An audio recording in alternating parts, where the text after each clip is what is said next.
박태상 선교사님의 힘찬 찬양을 드리면서 기도했습니다. 나의 설교도 저렇게 힘찬 설교가 되게 해주시옵소서. 힘찬 설교가 되기를 바라면서 말씀을 선포해 보겠습니다. 7월 26일 주일 오후 예배 때 심령이 가난한 자는 복이 있나니 천국이 그들의 것이며 라는 말씀으로 은혜를 나누었습니다. 오늘 주일 예배 시간은 4절 말씀, 애통하는 자는 복이 있나니 그들이 위로를 받을 것이며, 이 말씀으로 은혜를 나누기를 원합니다. 이 본문을 원공 번역에 찾아보면 슬퍼하는 사람은 행복하다, 그들은 위로를 받을 것이다 라고 써놓았습니다. 성경의 진리를 세상적인 눈으로 볼 때는 역설적으로 보일 때가 많습니다. 어찌하여 부한 자가 아니고 가난한 자가, 기뻐하는 자가 아니고 슬퍼하는 자가 복이 있다고 말씀하는지 우리는 때때로 이 말씀이 이해가 되지 않을 때가 많습니다. 그러나 오늘 말씀을 통해서 이 말씀이 진리임을 다시 한번 확인하는 시간이 되기를 바랍니다. 이스라엘 역사에서 가장 위대한 왕이 다윗왕입니다. 다윗이 위대한 왕이 될 수 있었던 것은 애통하는 시간이 다윗에게 있었기 때문입니다. 만약 다윗의 생애에 애통하는 시간이 없었다면 다윗은 이스라엘에서 또한 우리 모두가 부르러보는 위대한 왕이 될 수 없었다고 보여집니다. 시편 6편 6절에 다윗은 이렇게 말했습니다. 내가 단식함으로 피곤하여 밤마다 눈물로 내 진상을 띄우며 내 혀를 적시나이다, 이렇게 말했습니다.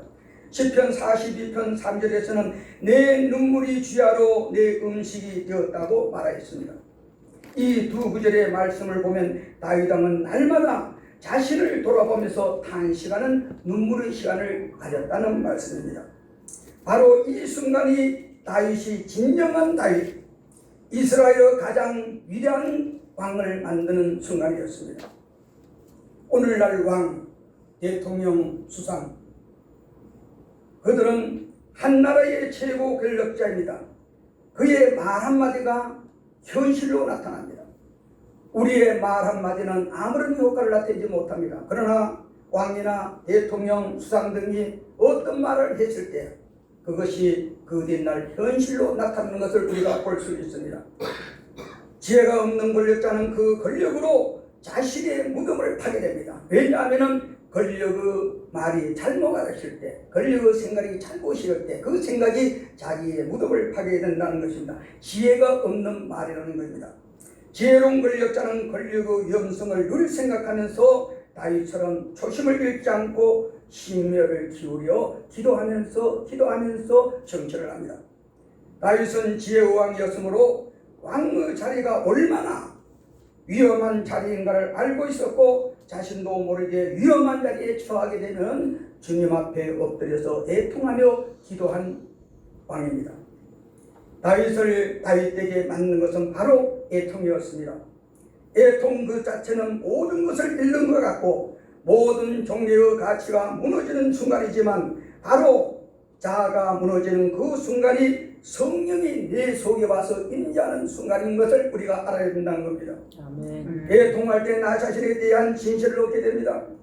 잃어버렸던 본질에 대한 관심을 갖게 되며 밝은 눈으로 자신을 보며 밝은 청명으로 자신을 돌아보며 생각하게 됩니다. 이스라엘 역사상 가장 위대한 왕이 다윗인데, 위대한 왕이 겸손을 깨닫고 겸손을 잡고 얻는다는 것은 참으로 어렵습니다. 다윗은 애통의 시간이 왔을 때 그 시간을 자신의 권력으로 물리치지 않고 그 시간에 주님 앞에 나가서 엎드려 애통하는 시간을 가졌습니다. 우리 같은 평민은 겸손의 자리에 서는 것이 그리 어렵지 않습니다. 누구나 쉽게 겸손의 자리에 들어갈 수 있습니다. 그러나 생각과 말이 현실로 만드는 권력자는 겸손한다는 것이 참으로 어렵다는 것입니다. 이러한 권력을 가진 다윗이 겸손의 자리에 섰습니다.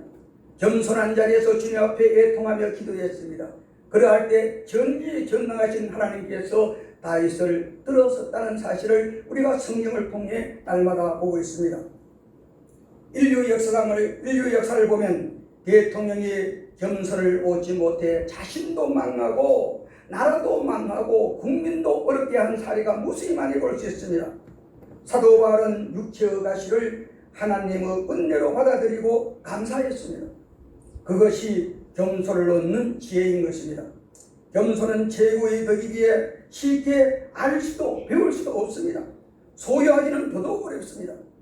애통하는 자리에 처하게 되면 자연히 겸손하게 됩니다. 그 겸손은 세상 사람들에게는 존경을 받게 하고 하나님 아버지께는 복을 받게 한다는 것입니다. 아멘. 이처럼 애통이 겸손을 만들고 겸손은 나를 하나님의 아들답게 하나님의 딸답게 만든다는 사실을 오늘 말씀을 통해 우리는 다시 한번 깨달아야 됩니다. 아멘. 둘째로 애통에 처하게 되면 친구를 얻게 됩니다. 누가 나의 참된 친구를 알 때가 바로 애통하며 슬퍼할 때입니다. 나의 애통을 이해하는 자, 내가 애통할 때에 공감해주는 친구가 진정한 친구인 것입니다. 내가 어떤 사고를 당했어, 어떤 문제를 만났어, 애통하고 있을 때에 어떤 친구는 떠나고 어떤 친구는 다가옵니다. 다가와서 나를 위하는 친구, 나와 함께 울어주는 친구, 그 애통해 주는 친구가 진정한 친구라는 것을 우리는 잘 알고 있습니다. 그런데 우리가 이 세상을 살아갈 때에 그러한 친구를 만나기는 또한 어렵다는 사실인 겁니다. 그러기 위해서는 우리는 어떻게 해야 될까요? 우리는 하나님 말씀에 길을 비우며 살아갈 때에 내가 먼저 애통하는 마음, 내가 먼저 친구에 다가가는 마음, 친구의 어려움을 보고 애통을 보고 내가 먼저 가서 애통해 주는 마음, 그 마음이 있을 때에 많은 친구들이 나에게 와서 나에게 어렵고 큰 문제가 생길 때 함께 울어주고 함께 애통하면서 하나님께 기도한다는 사실을 우리가 알아야 된다는 것입니다. 누가 나에게 오기를 바라기 전에 내가 먼저 가서 애통해 주는 믿음의 삶이 참된 믿음의 삶이라는 것을 오늘 말씀이 우리에게 들려주고 있습니다. 극심한 애통에 처했을 때 그 애통에 동참해주는 친구가 없게 되면 인생을 포기하는 사람이 많습니다. 반대로 아주 힘들고 어려운 고통 속에 처했다 할지라도 자기의 마음을 알아주는 친구가 있으면 다시 그 어려움에서 헤어나는 사례를 우리는 이웃의 얘기를 통해 또한 역사를 통해 잘 볼 수 있습니다. 그럼 참된 친구를 얻자면 어떻게 하면 될까요? 지난 수요일 예배 시의 본문 말씀 마태복음 7장 12절 무엇이든지 남에게 대접을 받고자 하는데도 너희도 남을 대접하라. 무엇이든지 남에게 대접을 받고자 하는데도 너희도 남을 대접하라. 우리는 대접받기를 원합니다. 우리는 사랑받기를 원합니다. 우리는 존경받기를 원합니다. 우리는 칭찬받기를 원합니다. 이러한 받기 위해서는 내가 먼저 사랑해주고 칭찬해주고 존경해줄 때 내가 존경, 사랑 모든 것을 받게 된다는 말씀입니다. 이 말씀을 가슴속에 심고 이 말씀을 따라 살면 진실한 친구를 얻게 되고 하나님께 영광 돌리게 되고 또한 기도하는 것마다 하나님께 응답받는 믿음의 삶을 살게 된다는 사실입니다. 진실한 친구를 얻으려면 내가 먼저 친구에게 나가는 진리 아주 쉽습니다. 그런데 우리는 살아오면서 그 쉬운 진리를 이행하지 못할 때가 많습니다. 오늘 말씀을 통해 다시 한번 우리는 용기를 이어서 내가 먼저 가서 진실한 친구가 되어주는 애통의 시간을 가져보시기 바랍니다. 하나님의 사랑을 깨닫게 되고 그 하나님의 사랑을 알 때에 우리는 그 삶이 얼마나 기쁘고 행복할지 모릅니다. 하나님의 품 안에 안겨보신 분은 그 시간이 날마다 그리워질 것입니다. 그 순간 그 시간은 쉽게 오는 것이 아닙니다. 다윗처럼 주님 앞에 나가서 애통할 때 내가 잘못했습니다. 나를 도와주세요. 나를 인도해 주세요. 내가 아버지 은혜 없이는 한시도 살 수 없습니다. 눈물로 애통할 때에 좋으신 하나님께서 분명히 우리를 안아주시고 보호하시고 인도하시고 우리의 마음을 어루만져 주시면서 우리의 앞길을 열어준다는 사실입니다. 아멘. 애통하는 자를 성경 본문에서는 벤투네테스라고 하였습니다. 그 뜻은 모든 슬픔에서 가장 강한 고통스러운 슬픔을 뜻하는 용어입니다. 가령 사랑하는 사람이 죽거나 가장 귀하게 여기는 자에게서 배신을 당하거나 이러한 처지에 놓이실 때에 벤투네테스 단어를 씁니다. 가슴이 찢어지고 숨이 막히고 온몸과 마음이 떨리며 뼈가 쑤시는 고통스러운 슬픔을 말합니다. 창세기 37장에 보면 야곱의 아들들이 세겜에 가서 양을 치고 있었습니다. 야곱이 사랑하는 아들 요셉은 집에 있었습니다. 오래도록 아들들의 안부가 들려오자가 궁금해서 요셉을 형들의 안부를 알아오라고 세겜에 보냅니다.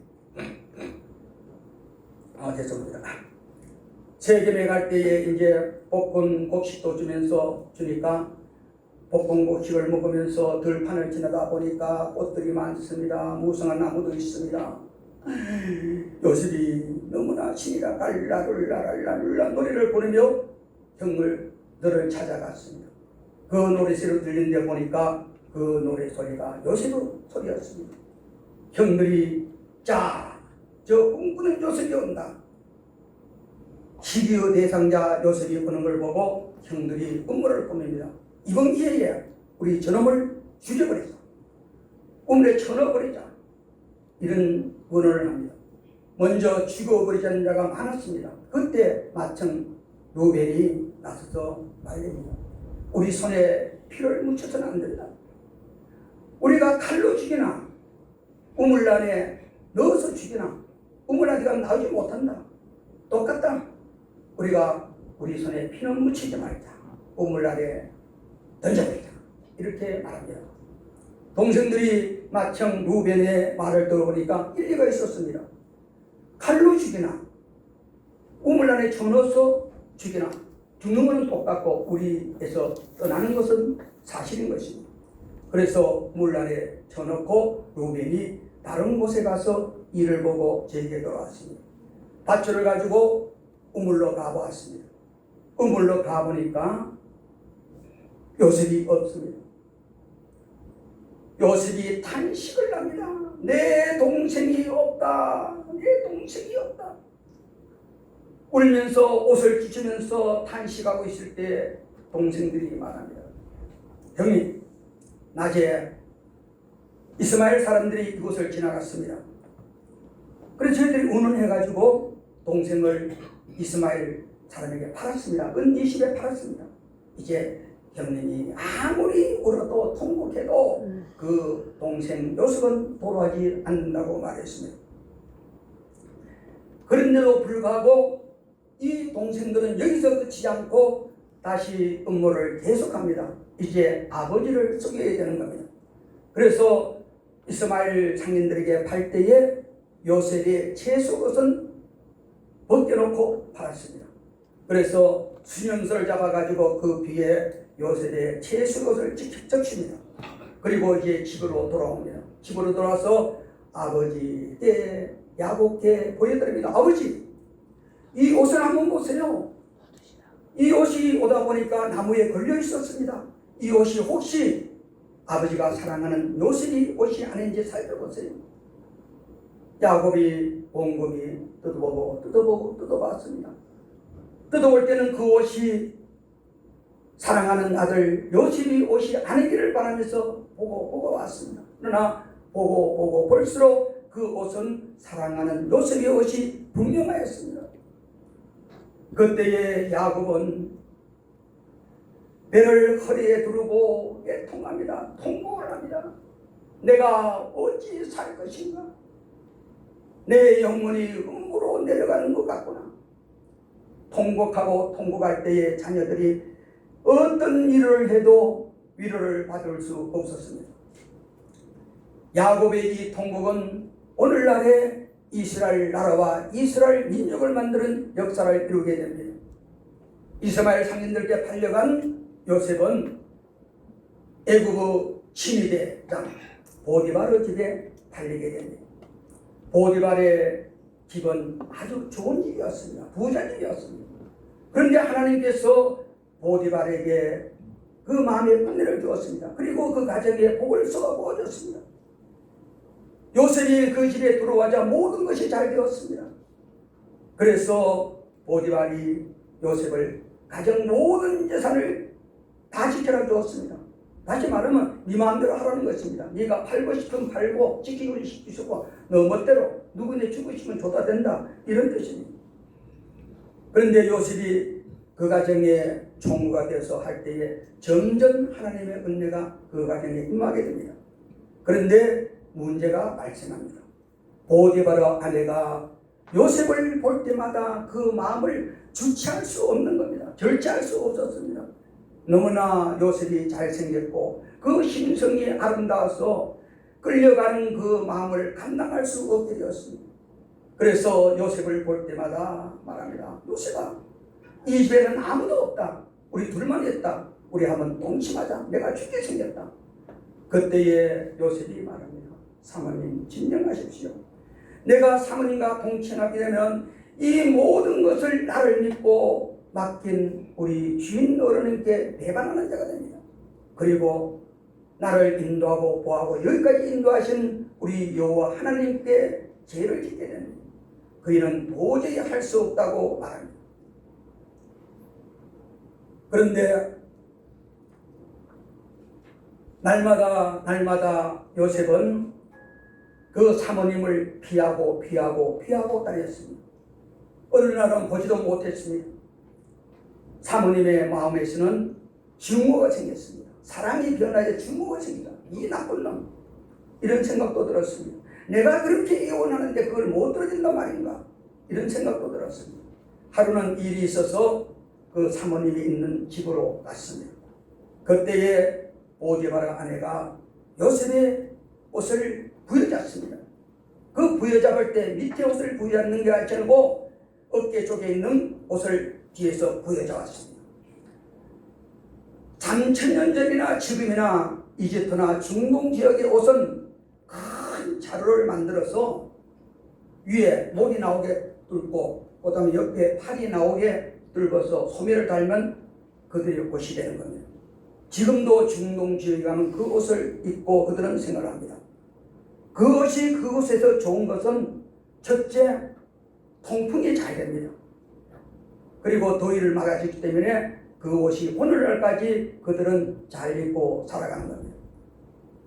이런 옷을 입고 요셉이 보디발의 아내가 있는 곳에 들어갔고 보디발의 아내가 뒤에서 낚아치면서 나와 동침하자고 또 저럽니다.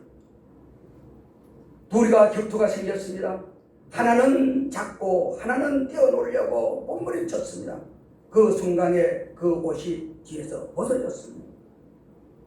요셉은 알몸으로 뛰쳐나왔습니다. 그때에 온 6월 서리빨과 같은 음성이 들립니다. 저 히브리 놈이 나를 희롱하였다. 그놈이 내 방에 들어와서 나에게 동침하려고 하였다.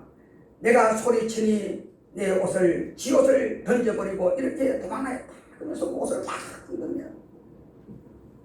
그 집에는 장정들이 많이 있었습니다. 장정들이 달려와서 요셉을 잡아서 감옥에 가둡니다. 그리고 바로가 돌아왔습니다. 바로가 돌아와 보니까 이 착한 요셉이 이런 일을 할 리가 없는데, 그렇지만은 요셉을 빼내줄 수 있는 방법이 없는 겁니다. 왜냐하면 요셉이 현장범으로 붙잡히기 때문인 겁니다. 그런데 심의대장 그 집의 감옥에 들어간 요셉에게 하나님의 은혜는 계속 임했습니다. 왜 계속 임했을까요? 아버지 야곱이 허리에 배를 두르고 통곡하며 기도하였고 형 루벤이 애통하며 옷을 찢으며 기도했기 때문인 겁니다. 그 기도 덕택에 요셉은 시인의 감옥에 들어갔지만은 하나님의 역사는 계속 이어집니다. 그곳에는 왕의 떡을 굽는 자와 술을 맡아 담당하는 자가 들어와 있었습니다. 그런데 그들이 꿈을 꾸고 요셉에게 이러이러한 꿈을 꾸었다고 꿈 얘기를 했습니다. 그때 요셉이 두 사람의 꿈을 해몽해 줍니다. 떡 굽는 자는 당신은 수일 내로 목이 잘릴 것이다, 죽일 것이다, 이렇게 예언해 주었습니다. 해석해 주었습니다. 그리고 술 맡은 자에게는 너는 수일 내로 다시 복직할 것이다. 요셉의 해석대로 떡 굽는 자는 목이 잘리게 되고 술 맡은 자는 복직하게 되었습니다. 그때에 바로가 꿈을 꿉니다. 나일 강둑에 한 소, 풍성한 살찐 한 소가지가 왔는데 그 후에 또 많은 소가 나타나더니만은 그 소를 다 잡아먹었다. 이런 꿈을 꿨습니다. 또 잤는데 꿈을 꿨습니다. 한 줄기에 7 이삭이 있는데 풍성한 7 이삭이 나왔는데 조금 있다 보니까 파리한 다 죽어가는 이삭이 나오더니만은 큰 풍성한 이삭을 다 먹어버렸다.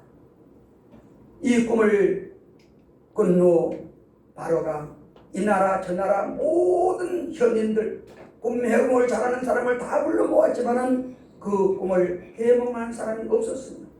그때 술 맡은 관원장이 바로에게 고합니다.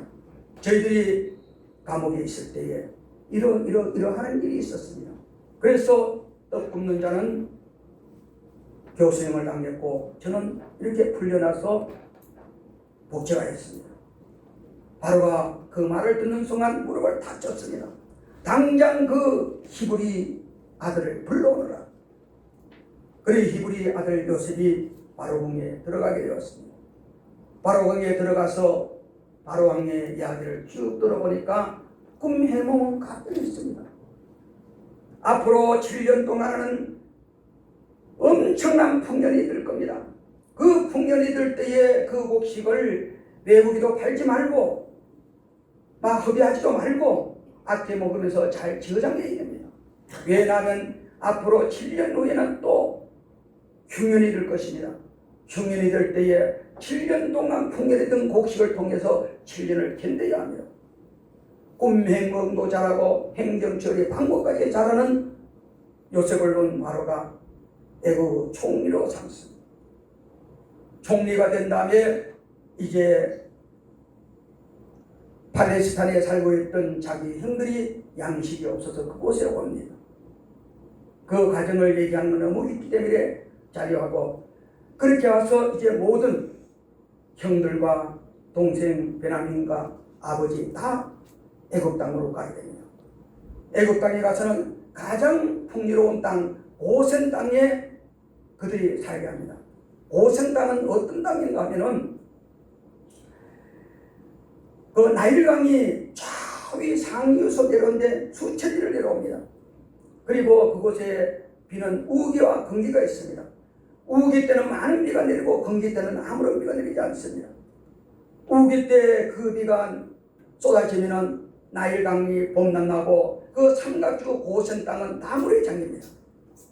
그리고 건기가 되면 그 땅이 드러나고 곡식을 뽑으면 아주 풍성한 이삭이 날리는 곡식이 됩니다. 저희 밭에 호박을 심어 놓았습니다. 심어놓고 비료 한 번 주지 않았습니다. 대비도 제대로 주지 않았습니다. 그런데 이 호박 줄기가 엄청 우상하게 잘 자라고 있습니다. 그 이유는 그 땅이 묵은 땅입니다. 부유물이 풍성한 땅입니다. 바로 삼각주 땅이 비가 올 때마다 넘칠 때마다 유기물이 와서 쌓이게 됨으로써 오늘날은 비료가 있고 대비 공급이 쉽기 때문에 그것을 통해 농사하지만 옛날 우리의 선조들이 농사할 때는 늘 산에 풀을 베어가지고 그것을 외양간에 소가 밟기해서 그 대비로 농사를 지었습니다. 비료가 없던 시대는 농사하기가 참으로 어렵습니다. 오선 감자가 이렇게 크지만 그때는 잘 지어도 감자 하나가 요만큼하게 되지 않습니다.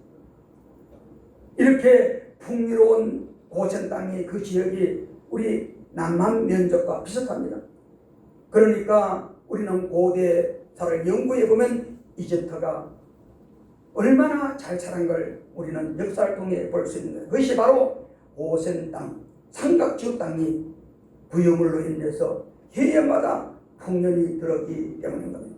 이러한 풍년이 든 곳에 풍년이 드는 땅에 이제 야곱과 야곱의 자손들이 거기 가서 삽니다.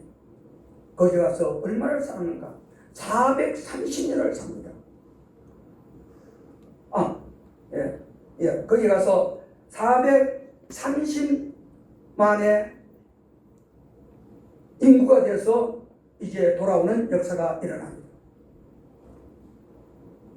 우리는 이 말씀을 보면서 야곱이 오늘날도 우리들도 존경하고 이스라엘민도 존경하고 모두가 존경하는 것은, 그 믿음을 본받기를 원하는 것은 야곱이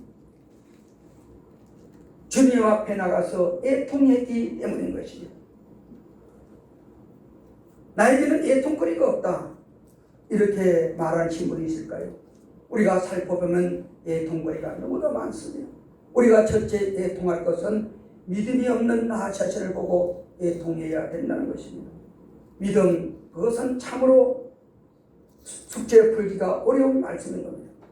나에게 믿음이 있는가? 믿음이 있는 사람 손들어봐라, 이렇게 말하면 당당하게 나는 큰 믿음을 가지고 있다, 이렇게 말씀하시는 분 많지 않을 겁니다. 우리는 애통의 시간을 가지면서 주님 앞에 나가 나에게도 믿음을 주시옵소서, 이웃을 사랑하는 믿음을 주시옵소서, 주님께 영광 돌리는 믿음을 주시옵소서. 이러한 기도를, 애통의 기도를 통해 드리실 때 하나님께서는 기뻐하시고 우리들에게는 큰 은혜의 시간이 되는 것입니다. 아멘. 이 아름답고 복된 시간이 오늘 말씀을 통해서 요셉의 삶을 보면서 우리가 깨닫고 배우고 그 삶을 본받을 때에, 또 야곱의 애통을 본받을 때에, 루벤 형의 애통을 본받을 때에 우리의 삶 속에서 이스라엘 역사에서 나타난 아름다운 역사가 우리의 가정과 우리의 교회와 우리의 나라에도 이루어질 줄 믿습니다. 이 아름답고 복된 역사가 우리들 기도를 통해서, 우리들 애통의 기도를 통해서 이루어지기를